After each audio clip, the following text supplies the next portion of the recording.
Hey book nerds, welcome to my channel. So today I'm going to do a sequel video to a video I did a long time ago where I looked at and shared with you some weird Agatha Christie covers, and I said I was going to do another one and I haven't done it for ages, and I just thought it'd be fun to go through some more weird Agatha Christie covers with you guys. A couple of these were recommended to me, so thank you to 101 Frustrations who commented on my last video. I don't know if you're still watching my content, but I really appreciate the recommendations and they'll show up in this video. So yeah, I'm just going to show you some of the covers and we can appreciate how weird they are. So the first couple all have a common theme, and that is that a character who I believe is meant to be Poirot is on the cover. So the first one's not that weird. The Mysterious Affair at Styles. This book showed up in my last one. This just made me laugh because he looks kind of done with everything, and like the longer I look at his face the funnier it is. Like his forehead's really out of proportion. I don't know if this is meant to be Poirot because I thought Poirot was mentioned as being bald several times, but I don't know who else it could be, so it probably is Poirot. And like, that is not the face of a man who is ready to solve anything, so that one just made me laugh because of that.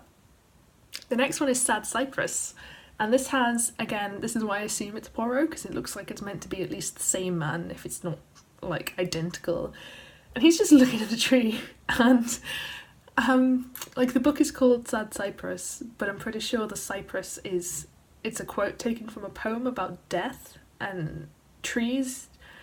I mean, the plants are important to the story, but like the plant depicted, I'm not sure is the plant that is meant to be important to the story, and basically he's just looking at a tree.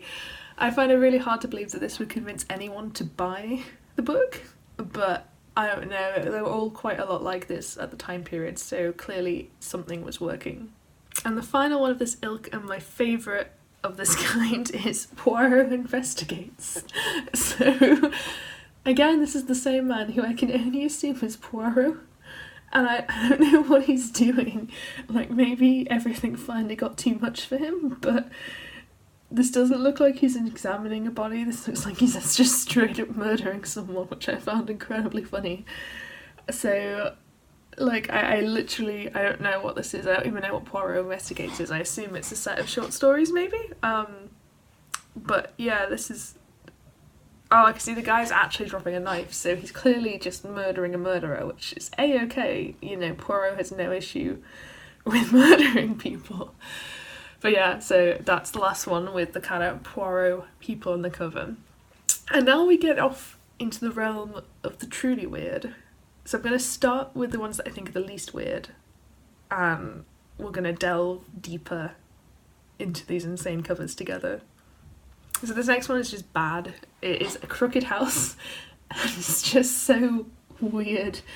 Like, the longer I look at it, the weirder it gets. So her hands are hyper-realistic, almost like a photo, but then her body is so cartoonish. She's just eating a giant apple for reasons unknown. It doesn't tell you anything about the plot beyond that this strange little girl is in it, which I guess is kind of tells you what the plot is, but it's just, again, it's just so ugly. The colours as well, and like everything about it. This doesn't look like a book that is considered to be one of Agatha Christie's most shocking, and yeah, I mean, I don't like Crooked House, but it deserves better than this cover. Crooked House, you just have so many bad covers. This is horrifying, and there's a whole host of covers that have this kind of look to them. I don't really get any of them. Like, I think this is slightly better than The Little Girl, but I get the concept. I get it's a house screaming and it's a scary house, and like the walls are crooked, but it's just so weird and abstract, and like, again, this is like, it feels like a sensationalist cover, this one. This feels like something when they thought Agatha Christie wasn't really selling anymore and they were like, just pump out something that will grab people's attention, but I'm not sure this really represents what Agatha Christie's writing is like, and it's just very, very surreal. So I've eased you in now. We've got several covers that are a bit weird, but nothing too special. That's because I'm about to hit you up with cards on the table. This is bizarre on several levels. Again, it's a weird photo cover. It's got like a devil with teeth exposed.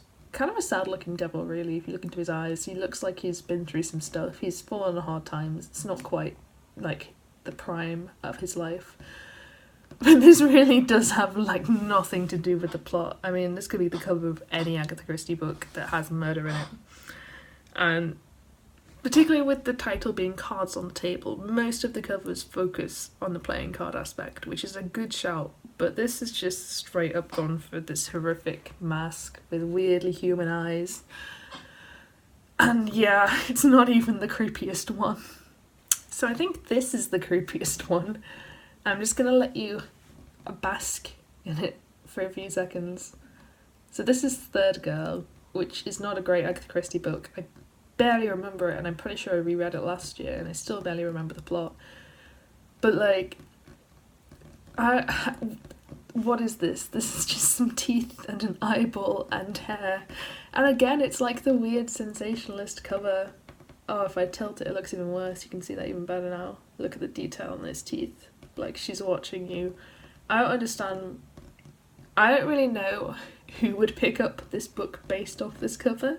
And to be honest, if you would pick up this book based off this cover for any other reason than irony, then I would seriously be concerned about you. So I think this is like the hideous, I think this is the worst one that I've experienced so far of all the covers that I've looked at.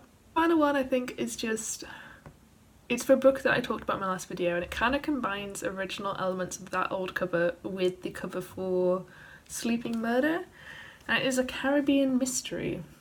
And this is actually almost beautiful in its weirdness. Like, this is a work of art.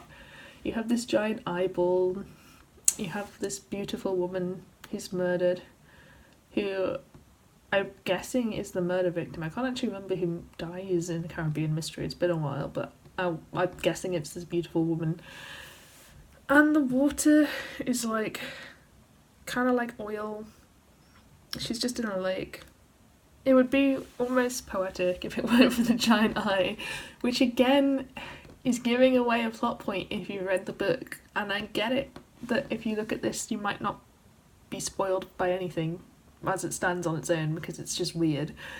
But like, if you read the book and it starts giving you hints towards something, and then you see this cover and you're like, oh my god, wait a minute. So I think it just makes it too easy to solve. But yeah, so those are some more weird Agatha Christie covers for you. Let me know if you enjoyed this video. If you've got any other covers that you've not seen any of them on videos and you think I would appreciate, please do let me know about them. Thank you so much for watching this video. If you enjoyed it, please give me a thumbs up, it helps me out massively, and I hope to see you next time.